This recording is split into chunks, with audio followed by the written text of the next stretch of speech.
So now let's get to our jacks, the female end of the RJ45 socket.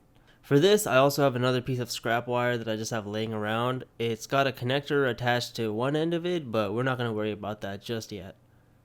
For now, all I'm going to focus on is installing a jack to the other end of this cable. I've already went ahead and properly cut the sheath and untwisted the wires on this side too, using the method that I used before. So grab the jack and you'll notice that there's a A pattern and B pattern prominently displayed on each side of the jack. So as you can clearly see, the top is the A pattern and the bottom is the B pattern.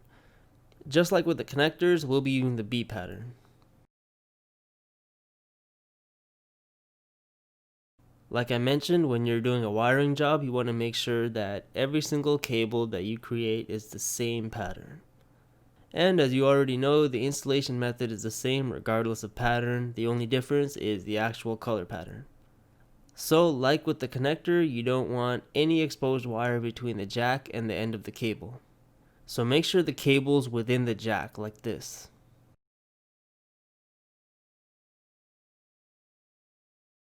Once the cable is kind of secure, you'll want to take each wire and push it into its own slot with your fingers.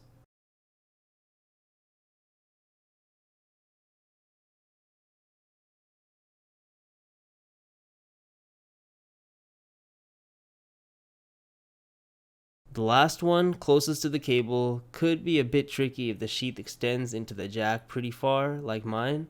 Just gently wiggle it in.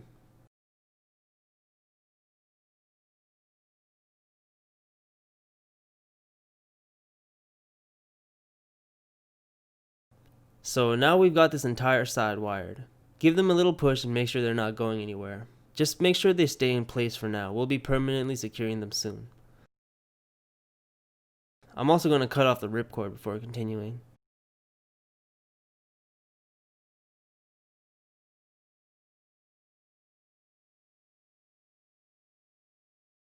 Now the other side. White, brown, brown, light blue, blue.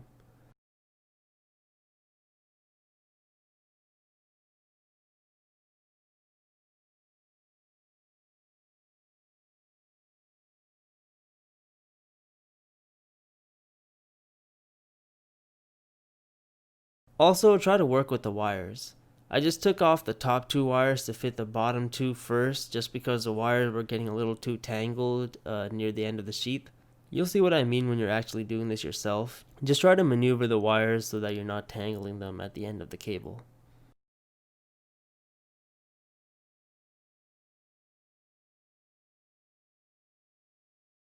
So now we have all our wires loosely secured to the jack.